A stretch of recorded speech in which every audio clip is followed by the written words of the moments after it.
Well, hello there, folks, and welcome to this webinar in conjunction with Celcom. It's inspired by Celcom Business. Today, we're going to be talking about cybersecurity risks and prevention during digital transformation. My name, of course, is Rich Bradbury. Now, the importance of cybersecurity cannot be understated. Over the last 2 years, many companies have adopted robust digital tools to ensure their employees and their businesses remain as productive as possible. But adoption without the proper security measures is a major challenge for many companies. How can companies secure their data, their finances, and fundamentally their businesses while staying ahead of the technological curve? We'll be discussing how you can keep your businesses safe from phishing attacks, from hackers, and data breaches in this webinar. I'd like to bring on our guests. I'm going to start off with Goay Khoon. He is the senior consultant from Celcom Axiata Berhad. Hi, Goay. How are you doing today? I'm Richard. I'm good. Thanks. Thank you for coming on. Yeah, thank you. Thank you. Okay. Nice to be here. Yeah. Pleasure to have you, Goay. Up next, I've got Roy Loy. He is the Chief Technology Officer from Bridgenet. Hi, Roy. How are you doing? Hi, everyone. Hi, Richard. I'm good. Thank you for inviting us. Good stuff. And finally, I'd like to welcome CF Fong. He is the Chief Executive Officer at LGMS. I know him as that former white hat hacker. How are you doing, CF? How's things over there? Oh, can't hear you, CF. You're on mute.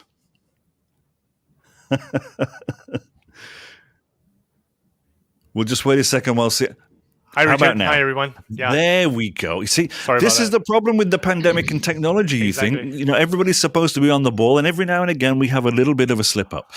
Now, before we move on, Goay, I know that you want to talk just very briefly about Celcom's 3-month trial promo. Celcom Business is offering a 3-month free trial promo on the cybersecurity risk rating. Do you want to talk a little bit about that before we get started?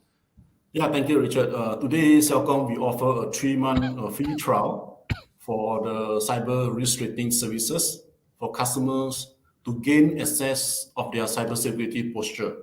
So the customer able to see what is their security posture, right, status. So customer, what they can do is just need to email to us at the cybersecurity@celcom.com.my, or you can scan the QR code here. They will bring you to the website for you to register for this trial. Thanks. Excellent. That's something, of course, we'll be coming to a little bit later on throughout the webinar as well. We'll give it a quick mention just in case you did miss that code, that QR code. Now, let's kick off with something fairly general. Now, obviously, in today's society, it's very rare that any of us, on a personal level and on a business level, are disconnected from the internet at any point. It's on our phones, it's on our mobiles, it's on our PCs, laptops, everything. Just how risky is it out there right now? I mean, and I think, firstly, I'm going to get CF just to give us a quick of a heads up here first.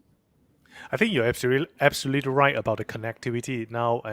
I mean, most of us are always connected nowadays with our phones, with our laptops and tablets, right? And the scary thing about the thing about the internet today is that any one of us can be a victim. Any one of us can be the target of the hackers. Because from the eyes of the hackers, right, all of us are just an IP address. All of us are just an email address. So there's no distinguished differences among us. To the hackers, we are a potential target. We are a potential source of a ransom target, and everyone is at risk today. So the more important thing is we just need to be extra careful and stay ahead of the hackers and be aware about what are the things that's currently happening in the industry. Vigilant. Yeah, be vigilant. Roy, your thoughts on this? Yeah. In fact, when the pandemic hit us, right, and the government imposed movement control on us, right, this has changed a lot in how we consume, in how we work, in how we even get the education. Everything is getting online, means more and more devices are connected to the internet. Not to mention about when the 5G era is here, right, the number of devices connected to the internet may be 50 times or even 100 times greater. So what is exactly the problem, right, when more devices are connected to the internet, right? Because the fact is that majority of the users today, right, they are connected to the internet they are not really aware about the security risks, and most of the device used by them to connect to the internet does not have proper security solutions installed, and it may not be well configured according to security best practices. So Yeah. this basically means that, right, there is a high possibility that security vulnerability exists in these devices, which can be later exploited by the attackers to not only execute the attacks, but to spread the attacks. So in other words, right, it becomes like a very huge breeding ground, right, for the cybersecurity attacks. So Yeah. that's my thought on this. Yeah. Goy, I'm going to circle back to you, of course, and get you to answer the same question. Just how risky, in your opinion, is it out there? Yeah, like today's everybody, like you say, is everyone's connected to internet now, either from the Yeah. students, children to the elderly persons nowadays, right? Especially during pandemic, we all of us have to use the MySejahtera app and make everybody almost 100% are using that. So with that, actually, from my experience, when people buying laptop, they will install the security antivirus. But when people buy smartphone, none of them are doing anything install anything on their antivirus or anything on the protect their phones. Right. And Yeah. and they use phone more than laptops to access anything anywhere internet. So that will be a very good chance for the hacker to attack anybody using their phones. So It's constantly in our hands, right? yes, you Yeah. cannot go out without a phone nowadays, right? So No, cannot. Yeah. yeah. Roy, just to come back to you, you briefly alluded to it there and mentioned it a little bit. Has this threat to our cybersecurity increased during the pandemic, do you think? Yeah, definitely. I think in Malaysia, right, the number of cybersecurity incidents reported by the Cybersecurity Malaysia, right, has actually reaches more than 10,000 cases per year, right, for the past 2 years ever since the pandemic hit us. The report shows that cyber fraud is the highest number of reported security incidents for the past 2 years. But bear in mind, the non-reported one can easily be more than the numbers shared by Cybersecurity Malaysia, right? Right. So, yeah. CF? I think just to echo what Roy has shared, right? Those are reported numbers, and those unreported cases, unreported numbers, I think is far more scarier than because constantly we come across cases like these.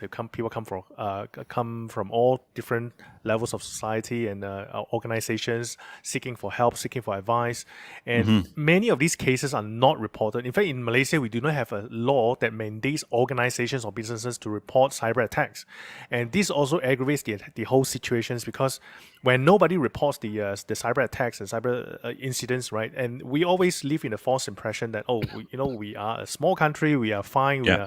we are there, so I think one of the message that I think everyone should be aware nowadays is that hackers, they don't pick and choose. Hackers are not picky anymore. So we are all constantly under cyber attacks. We are all constantly seeing attempts, regardless whether we're individual or businesses. We are all facing the same kind of challenges. All right.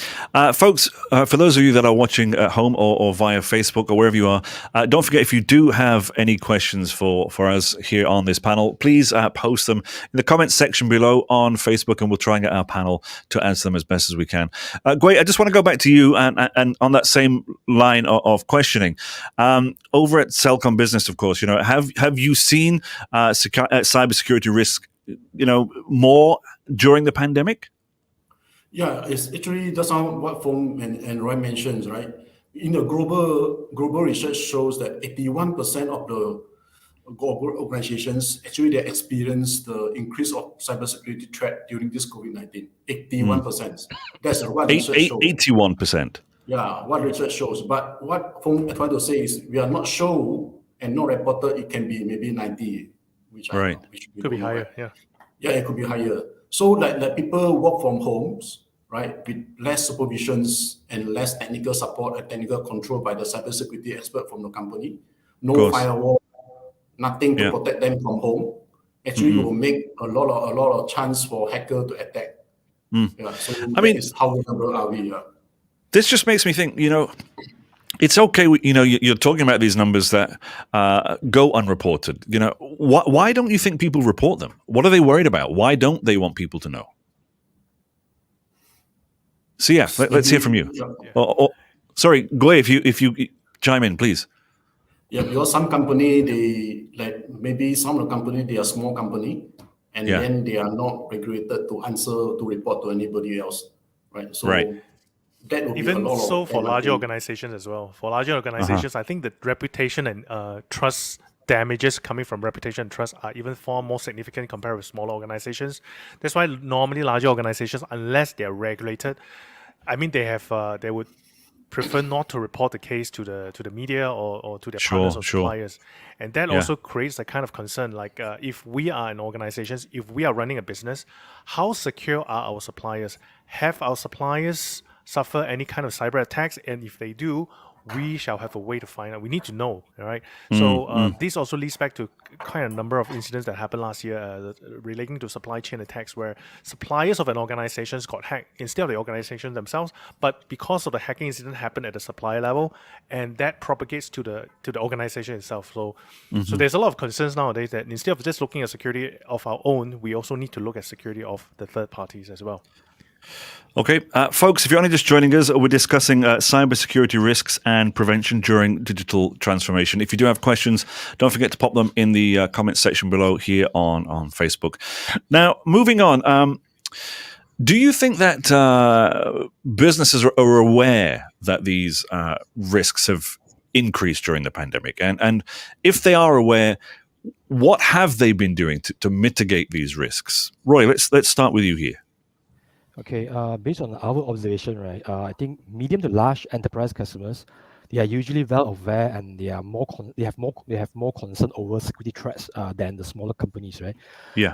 Mostly because of there are certain compliance that they need to meet, and then probably they have a proper IT security departments to look into this, right?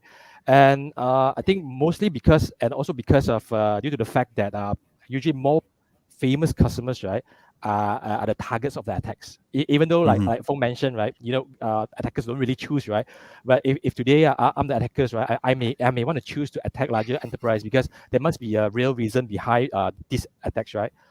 However, majorities of the SME business, right, are still very ignorant, mainly because I think maybe their business is too small and they probably do not have IT security departments or even IT personnel, right, to give them a proper advice.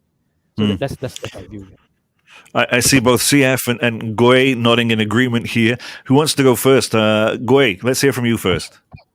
Yeah, like what Roy mentions, especially during this COVID things. Now is actually we are almost end of COVID or we finish, right? But Yeah. during the COVID until now, during the times, what a lot of SME they never expect this kind of thing happens, and they never prepare for this upsurge, especially on the cyber attacks. Right, so they never prepare it, and then some of company they have totally no remote access when they come to the confidential data. Means that when the thing happens, they have no access to data, right? So Yeah. they some of them they adopt to increase the bandwidth for this upsurge of the remote access, remote application, all kind of things, right? So and then some of them they take no choice, they have to use all the internet security product from VPN, all kind of things. During the time they never able to get the expert advice or any security company advise them. So what they do is they just try from anywhere from internet to buy anything that they can to get Yeah. themselves to have minimum protection as much as possible. But what I Yeah. try to say is now I think it's a very, very good time for them to engage a cybersecurity expert again to check what they have did, what they done previously, to make sure that they are able to eliminate all the potential cyber threat because based on what they do on the DIY kind of things, right? So Yeah. yeah, that's my advice. I mean, a lot of companies, SMEs, would have downloaded, free VPN services and free virus, and it's just not enough anymore, is it, CF? Yeah, the thing is, this pandemic actually accelerated our SMEs towards digitalizations, right? So on the sudden, Yeah. everyone is putting their asset, putting their confidential documents online and putting to the cloud. And there wasn't a systematic way for organizations to grow together with the digitalizations. Now, what we are seeing is that a lot of acceleration happened in the digitalizations, but lack of security built into the process. So I think what Goay was mentioning here is that now is the time, since everyone has been accustomed to the pandemic and online presence already. So now is the best time to really re-examine yourself and assess how secure you are, and find a better way to do a better prevention before cyber attack happens, and before any kind of impact happens. Yeah, and that leads me nicely to mention again that Celcom are offering a 3-month trial promo. Celcom Business, they're offering this 3-month trial promo on their cybersecurity risk rating. For more information, just email cybersecurity@celcom.com.my for more information about that. Let's move on then, fellas. And I think I want to pick up with both Roy and CF here about some of the most common and emerging cybersecurity threats. We've heard about phishing attacks, via emails and one thing or another. Can you just elaborate a little bit more on that and how dangerous they are, perhaps, and perhaps some of the newer kind of trends in terms of cybersecurity threats that we've seen happen, over the last year or so? Roy, let's hear from you first. Okay, based on the latest security incident reports of Cybersecurity Malaysia, right? In actual fact, right, the most common attacks reported are actually the intrusion attacks and also the cyber fraud, right? So intrusion attacks basically refers to any malicious activity or policy violation that originate within a company's network. The most common purpose of intrusion attacks, right, are to gain unauthorized access to files, privilege, and data. Now, cyber fraud are usually referring to crime committed over computers to corrupt another individual's personal financial information. Now, the common purpose of fraud is usually monetary gain. But based on our experience, right, as a cybersecurity solution providers, right, who handle most of the enterprise customers, if you ask me, right, we are seeing ransomware as the number one enemy and key concern of every enterprise customers due to the huge impact, right, that it can bring to the business. Now, the service disruption that we observe, right, that ransomware can give to a business can be as long as 1 month, because the time it takes for them to recover, right, and resume their normal operation. We have been seeing like FSI who cannot resume business in more than 1 month. We have been seeing automotive companies, right, with 24/7 car manufacturing plants, right, down for nearly 2 weeks. So you can imagine how big the loss is, right, that they are suffering from. The NHS in the UK as well. They had issues. CF, your thoughts? Yeah, that's the thing. Interesting thing Roy just brought up. Many organizations, even in the regulated industries like the FSIs, right, when they got attacked, these were not reported to the public. And manufacturer, when they got attacked, is it manufacturing and the financial sectors? There's no difference to the hackers from the eyes of the hackers. So the thing is, when a manufacturer got hit, right, we probably have not read anywhere from newspaper. So I think today the most prevalent attack today are more and more cases that we're seeing are mainly coming from email phishings, and through the email phishings attack, malwares and many others similar attacks can be associated with the phishing coming into an organization. Because to an organization's email is the most common used tool. That means any organizations today will survive, will not be able to survive without email systems, right? So that's how hackers are leveraging on this. And many of the solutions right now today in the market, we are not only is insufficient. We have to say that from security perspective, we need to look at it from a layered protections, from outer layer, from in the middle tier, and then to the inner layer. So it's like a layered protection. So just to address email alone, I think there should be multiple layers of security implemented. I mean, obviously, we a lot of us are working from home, or we have this hybrid working thing, and a lot of business nowadays is done via WhatsApp or messaging services or whatever, and obviously it's a mobile service. A lot of these things. Goay, what are your thoughts on this? Are you seeing this happen a lot?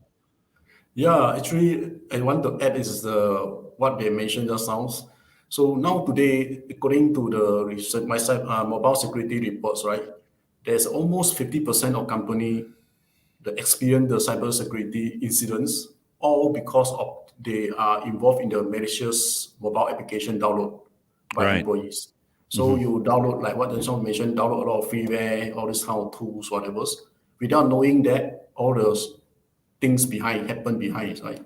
And then when they connect to the company, they do their business application using the same device, and that's where the chance happens for you are getting the attacks. Yeah. Folks, again, just a quick reminder, if you are watching this via Facebook, you can ask questions during the discussion. Put them in the comments below. We'll put them towards our panel a little bit later on, towards the end of the show. We've kind of spoken a little bit about this in previous discussions that we've had, both with CF and with Goay, not here in this particular webinar. But when we're talking about, the hacker and the attacker's mindset, I mean, is there any way for us to kind of figure out what their mindset is? A lot of it, I know, it is money, and that's essentially all they're after. But with that in mind and knowing what they're after, is there any kind of strategy that we could adopt as a potential defender? I don't want to put it in football terms because I'm not a football person, but you understand what I mean. Roy, what do you think? Yeah, in fact, right, this has always been our approach and also strategy, right, as a security solution providers, right, when it comes to battling against cybersecurity attacks. I mean, we need to first of all know the different types of attacks, right, that are available out there, right, and then understand the purpose of each of these types of attacks. Their attack phases, their attack vectors, their common techniques used by the attackers, right, and with this in mind, right, we identify what are the potential gaps, weakness, and vulnerability that our client may be potentially exposed to, right? So with these, right, okay, we can propose the right security measures or solutions or security practice to close all the potential loopholes to prevent the attacks from happening. Although we say we do all this, right, so many things that we can do, right, but again, when it comes to security, right, it's all about managing the risks, right, the risk. There's no 100% effective solutions, but by doing all this, right, we can assure that the risk of exposure, right, is as minimum as possible, so to eliminate, prevent things from happening. Okay, Goy, would you agree with that? Yeah. Actually, like want to add something is that when these cyber attackers, right, they always have the goals, like what you mentioned just now. Either they're looking for intellectual property or money or trade secrets or something. That's the objective, right? Yeah. Some of them about money as well, right? So they will find the what is the method to go into the companies. They try to find a way to access into that.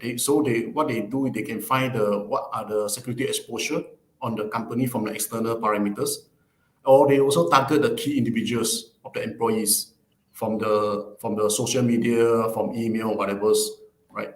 So can we defend these kind of defend these kind of attacks?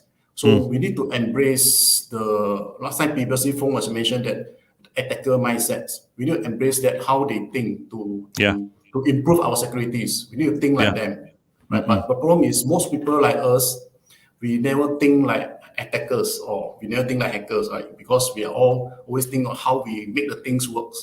But the good cybersecurity mindset, they always think how to make the thing fail, right? Yeah. So they know how. That's why they counter attack you, right?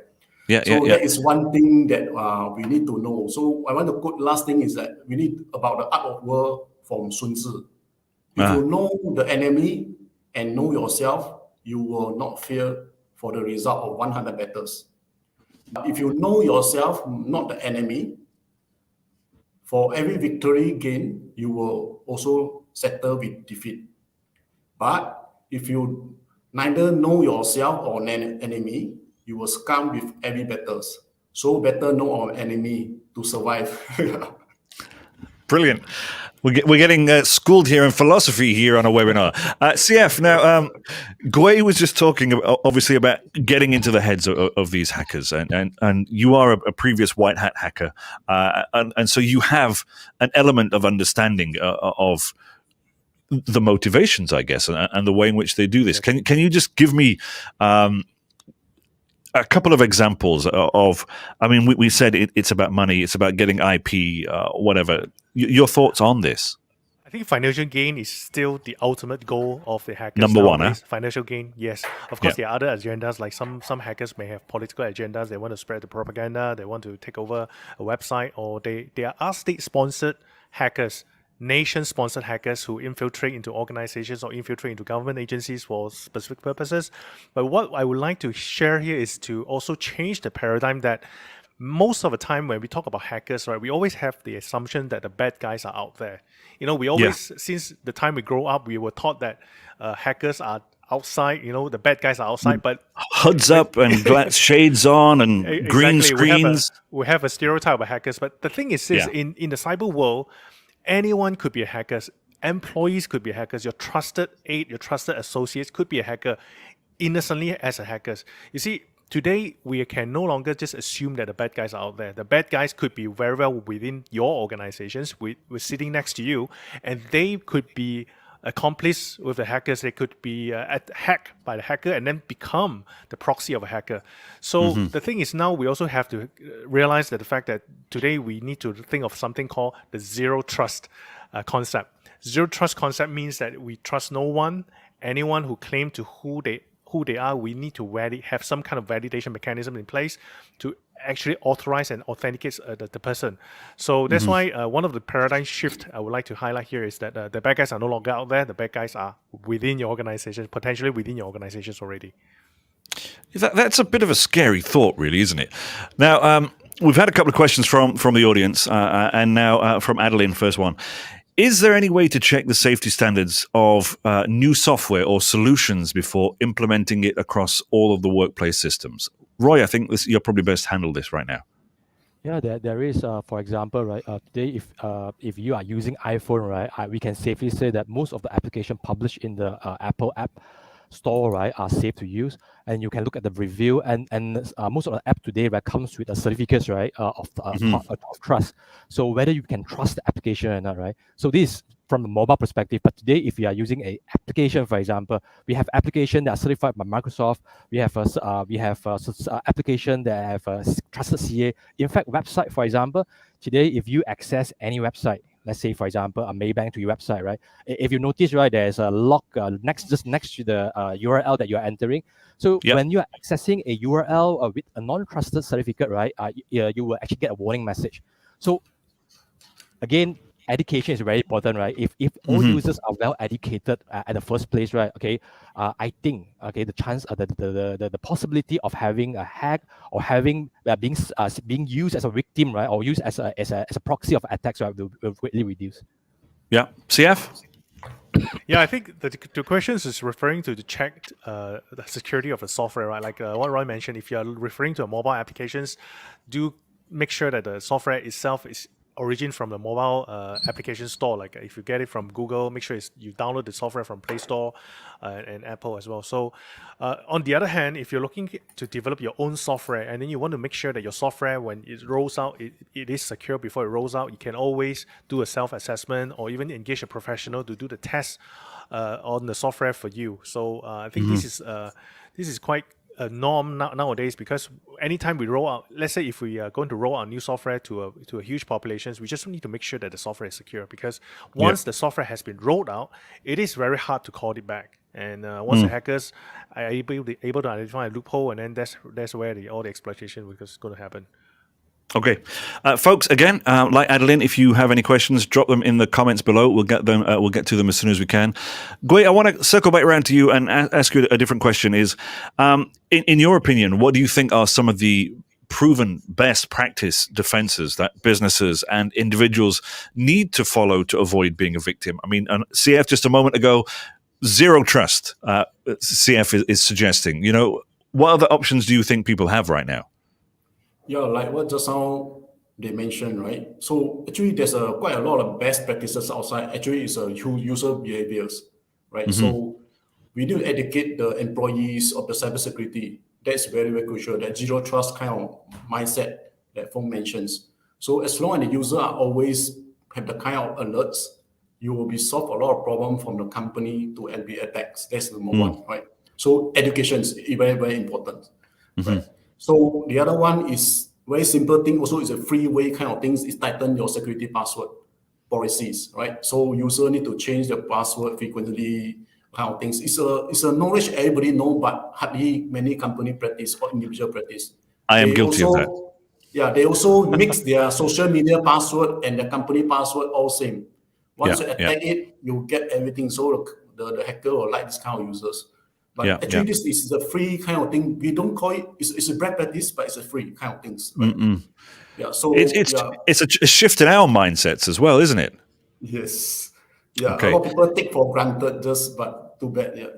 Yeah, those were the days when the computers were the smarter ones. You know, we let them do all the heavy lifting, and now we have to realize that it's all down to us. Essentially, we have to be smart about simple things like changing our passwords regularly and not using the same passwords for multiple accounts. Okay. Roy, do you have anything to add on to that? Yeah, I think I totally agree with Goay, right? You see, as a security solutions providers, right? We have a wide range of security solutions, right? Sell to our customers, right? In addressing different security needs, security areas, security concerns, whatever you call it, right? While we can implement all these solutions and then follow the best security best practices, right? I think security awareness among the users and workers are very important to minimize the risk of cybersecurity, because users are the best and last line of defense, right? Yeah. Based on our experience, right, many attacks would not have happened if the users are taught not to do so at the first place. Just like Goay mentioned, right? If you are being taught or educated in such a manner that, look, please do not use simple password. Please do not use the same password for for every account that you have. Please do not stuff like that, right? Users are trained. Okay, generally, if you can train the users with the mindset of do not trust what you don't know, right? Again, this is echoing what Fong has mentioned: zero trust. That means we don't trust anything that we don't know, right? So if we can put this mindset into everybody, right, I think it will be a better world. Okay, we've got a couple more questions from viewers. This is from Chen Beng, who says, and this is interesting. This kind of goes back to what CF and Roy had just been speaking about as well. On education importance, what is the best non-fear-mongering approach? Users are crippled with fear and saying, "Oh, I don't know. IT should be doing this," and I think this kind of, in a lot of ways, applies to people who are not necessarily IT savvy and might have just gone in and they know that their job is to look after spreadsheets and they do their spreadsheets. They don't really want to fiddle with anything else. They don't really want to touch anything else. How do you stop them being scared, I guess, of just touching their computer? CF. Yeah, I think security, the way I see it is security is a form of culture. Being secure, thinking security is a culture. So a culture can't be built, can't be infused. It's just a daytime, right? So culture has to be built over time. So I think that an effective approach is that any businesses, any or individuals, we need to recognize the fact that today our data are valuable. There are bad people out there. Our data are valuable. At least fundamentally, we need to be aware that the fact that now we need to protect ourselves. And how do we protect ourselves? This also fall back to the responsibility of the organization and the management. And of course, individually, we also need to realize that we do have responsibility to make sure that we do whatever we can, right, to secure our data. Like for instance, like what Roy mentioned, simply picking a good password is something simple we can do without cost. Simply having a best practices. Don't go to any pornographic website, any website that download pirated software. These are something simple that anyone can do. So it doesn't have to be like a big bang approach, like everyone has to follow rules 1, 2, 3, but just educate, create awareness, educate the user, let everyone realize that the accountability stays in everyone's nowadays. If you want to protect your data and or your organization's data, the thing is everyone need to understand the importance of data protection, and everyone plays a role. Yeah. Another question here from Clary Chia. Is it better to hire external cybersecurity services to look over a company, or is internal better? The two fellas, CF and Roy, of course, are cybersecurity companies of one way or another. So I'm going to ask Goay this question first. Okay. Actually, company, some of them, they will have some internal security to support them based on their day-to-day operations. Because some of the time, if the company own internal employee, there are certain knowledge on cybersecurity, that's good. Yeah. Right. Yeah. But as you know, the technology running so fast, right? So hire external consultant could be one of the better option for you to leverage on the knowledge and experience they have. Because cybersecurity is not so much on how much software installation that you have done, so what product you propose. It's more on the knowledge, the exposure that they have. And the vendor, like what Roy and Fong, they are seeing number of attack, number of users happen every day. So they know how to advise and provide a consultancy to the customers rather than the customer wait for people. I mean, they are not exposures, right? So that's why the exposure equal to experience equal to convenience. Or I mean, the safe for customers. Yeah. I'm assuming both Roy and CF, you're agreeing with that assessment, yes? Yes, I think the question is not so much about internal people or to hire external consultant or use internal people. It's not a matter of internal or external. I think what Goay mentioned is very precisely pointed out that the question is about experience and exposure, and regardless whether the parties that's going to consult you is coming from your internal department or from external. So experience exposures are more important actually. Roy? Yeah, if you ask me, right, I think that both are equally important because there must always be a check and balance. If you know, at the end of the day, it depends on how serious a company wants to deal with security, right? So we have companies, right, due to compliance, due to company rules and regulation, they must have internal, pen testers, right, or internal cybersecurity assessment that needs to be done, probably on a monthly basis, but while at the same time on a quarterly basis, right, they engage the party, right, to verify that against. So there's no right or wrong. If you ask me, so it's just depending on how important is security to you and what is the impact that security will bring to your business. Okay. And that brings me... sorry, Goy, did you want to add something? No. Okay. I mean, that brings me nicely along to another question here from our audience. This is from Kenneth, who says, how often should cybersecurity awareness training be done? Should it be once a month? Should it be once a year? How much is actually enough? We hear about, things in the cybersecurity space changing, sometimes every hour, every day, every week. How often do you think this training should be done? Let's start with CF. I think cybersecurity training should be an ongoing process. To be precise, I don't think there's a fixed answer for everyone. But what is more important is that if any organizations out there who are listening, I think it's important to have a mechanism in place within your organizations to update your employees about the latest trend about security.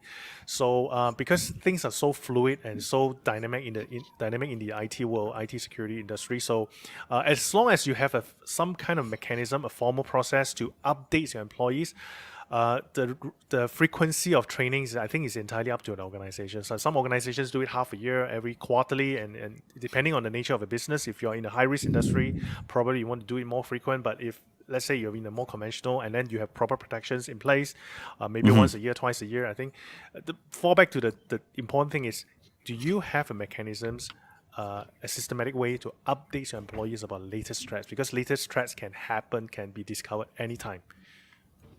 Okay, Goy? Yeah, I want to add what Fong said, like Celcom example as a Celcom, right?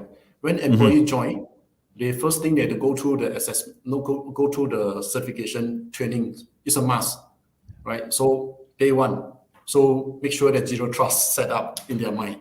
So like ongoing training will be based on company. It can be 3 months, it can be 6 months, but at least we are doing at least once a year, a compulsory for people attend that training and go through the question and answers, quiz, whatever, and they must pass.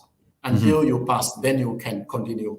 So that is the company for Celcom like us. We are set this kind of policies, right? Because security for us is very, very important. Yeah. Roy, do you have anything to add to that? Not really. I think both gentlemen has actually highlight all the importance. And like what Fong has mentioned, right? There's no straightforward answer whether it's monthly or quarterly because there are so many factors, right? It also factors includes what is the turnover of your staff, right? If I'm just saying if your turnover is, let's say, every month there is people resigning, right? Or you had new hirings, so obviously your monthly will be a better option, right? Stuff like that. Okay. This is what I'm saying. Okay. Actually, sorry, I please, want to add that what Celcom do, we have the portals. So whenever you come in, you got portal and you go through all the checks. So whether it's a monthly people resign or come in, that will be solve problems. We've had a couple of questions on clarification come in. Wui Hong Chiam has what's zero trust? Who wants to answer that? I think Roy will be the best person to answer this, Roy. Depending on where you apply zero trust, right? Zero trust is basically means that, right, any solutions.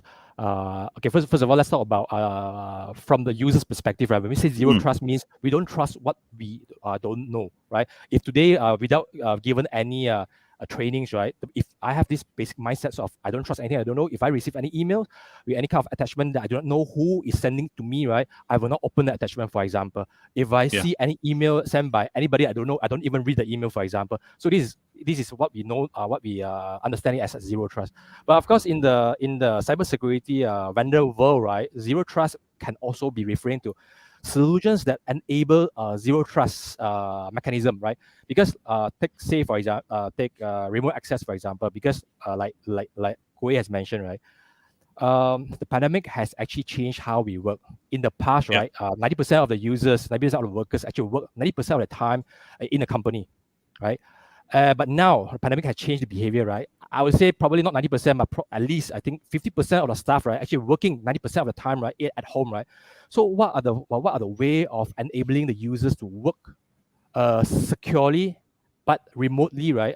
From remote areas, right? So we have these zero trust solutions, right, which allow the users to actually access from wherever. However, okay, the mechanism or the solutions, right, is with a main mindset of zero trust. That means they do things like, for example, okay, we will verify that not only the users, but we verify if you are logging in from a corporate device, right? If you're logging in for a corporate device, does your corporate device fulfill certain security posture checking, for example? So we refer to such solution as zero trust solution. So there are multiple adoption of zero trust terms in this security world. Okay. Just to add on to Roy's, Oh, sorry. Yeah. No. Please carry Roy's, example, right? So assuming that previously, if we are to log on from home into the corporate network, all we need to have is a pair of username and password, right? So today we can no longer trust that this is sufficient. We have to think of the mindset that this username and password could have been compromised.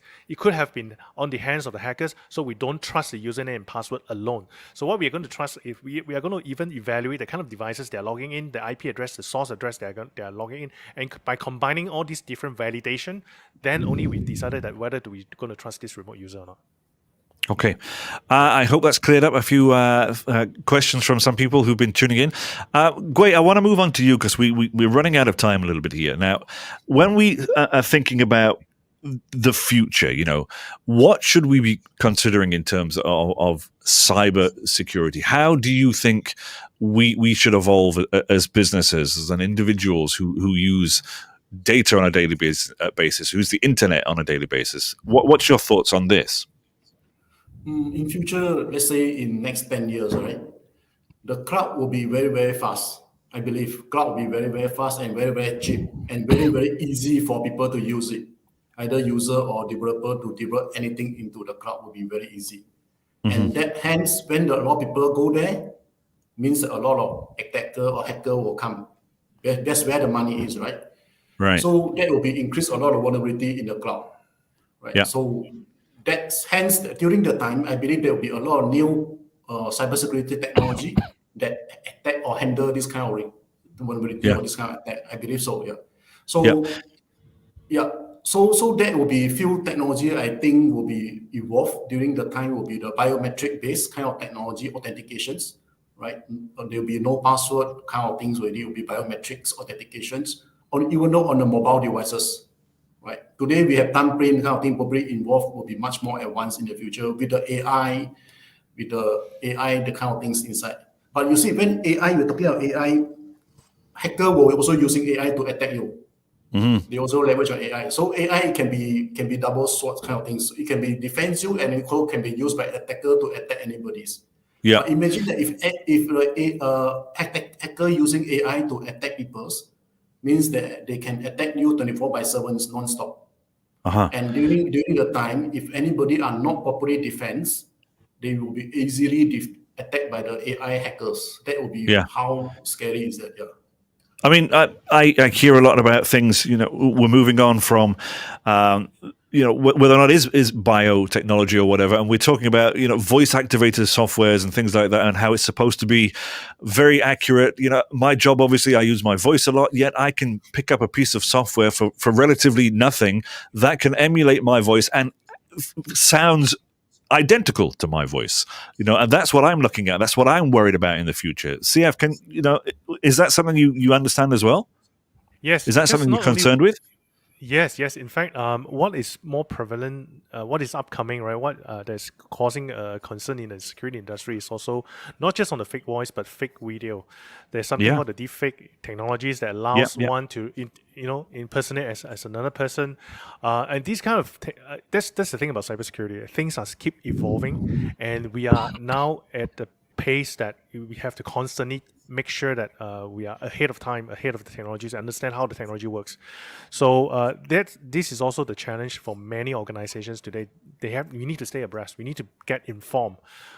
So that's why before we talk about anything else, right? The more important thing for organizations today, if we are really concerned about security, at least bare minimum, do a health check about on your organizations. Know Yeah. how good or how secure or how insecure your organizations from the eyes of the hackers, and at least with understanding the gaps, then we know where to start first. So unfortunately, many of the our Malaysian SME, like I said before, because many of these cyber attacks were not exposed on the media. So we are really leaving it a false impression that, no, we are such a small country. Why would we worry about cyber attacks, right? Because there's no many reported cases. But in reality, there are many cases happening because we are in the front line, and we're constantly seeing organizations brought down to their knees just because of simple cyber attacks. And that's why I think what I would like to emphasize here, before we even talking about AI and machine learning and all these advanced technologies, right? Organizations need to start looking at themselves, do a health check, understand where you are from the eyes of the hackers, and start, start building defenses along the line. Roy, just before we wrap up, just anything to add on to that before I ask you the final question? Yeah, I think Fong has actually highlighted all the importance of all the whatever solutions, whatever mechanisms that are required to be put in place, right?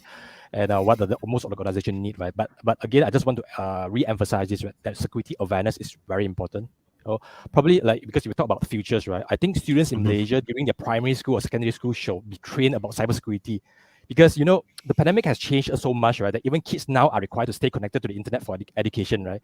So we have to start training them if possible, right? Because it's not so difficult. And because I think one of the audience actually asked, right? Because I don't know why when it comes to security, right, people are just so afraid, right? So imagine, right, if these things are taught at a very young age, right? I think the level of acceptance, right, and the level of knowledge about security will definitely be built from a very young age. Now, sorry, there are a lot of security solutions, right, that can be implemented at the internet level. So, okay, sorry. So what I'm trying to say is, right, now you see when everyone is connected, to the internet, right, I personally think that, right, the telco like Celcom actually play a very important role in giving the initial defense, right, to all the subscribers of let's say Celcom in this case, right, because in actual fact there are a lot of security solutions, right, that can be implemented at the internet level by the telco to provide the most initial defense for all internet users. One example, right, of this, right, will be to provide, say for example, DNS service filtering by stopping any user from accessing a website that are deemed to be malicious. So things like that can be implemented by the telco. So education and telco, I think, should play a very important role here. Because everything right on top of internet, right? Yeah, which brings me nicely to my last question, of course, and it is Celcom related. How can Celcom and indeed Bridgenet help organizations to improve their security or prevent them from any attacks? Goay, let's hear from you. Yeah, in Celcom Business, we provide the cybersecurity full suite of solutions, including from the assessment consultancy services. And also we recommend the preventive approach, product and services based on customer environments, right? So we prepare the better solutions, safeguard the organizations so that the customer can focus their business. We have a wide range of services and solutions to protect organization digital assets and brands, and also the system vulnerability assessments, such as a pen test, and also mobile device protection and more. Yeah. Well, gentlemen, thank you very much. I think we've come to the end of today's session, and I want to thank you all for taking part in today's session, of course. This webinar was inspired by Celcom Business and brought to you by BFM Media. I want to thank my guests, of course. I had Oh my word, I forgot my thing here. Here it is. Goay, Khoon, the senior consultant from Celcom Axiata Berhad, Roy Loy, chief technology officer from Bridgenet, and of course CF Long, the chief executive officer at LGMS. If you have any feedback, folks, do give us a little bit of feedback. You can have a look at the comment section below. Help us to fill it up. It's just 5 questions. There you go. Fill in that little form for us. Let us know how we did today. Did we do well? Did we not do well? What do we need to improve on? How can we improve our security? What should Richard change his password to? All of those things could be very helpful. Goay, CF, and Roy, I want to thank you all for your time today. It's been an absolute pleasure, as usual, speaking to you all. I hope to speak to you soon. Ladies and gents, this has been the podcast here, the webinar here about cybersecurity risks and prevention during digital transformation. My name has been Rich Bradbury for BFM 89.9, the business station. Thank you.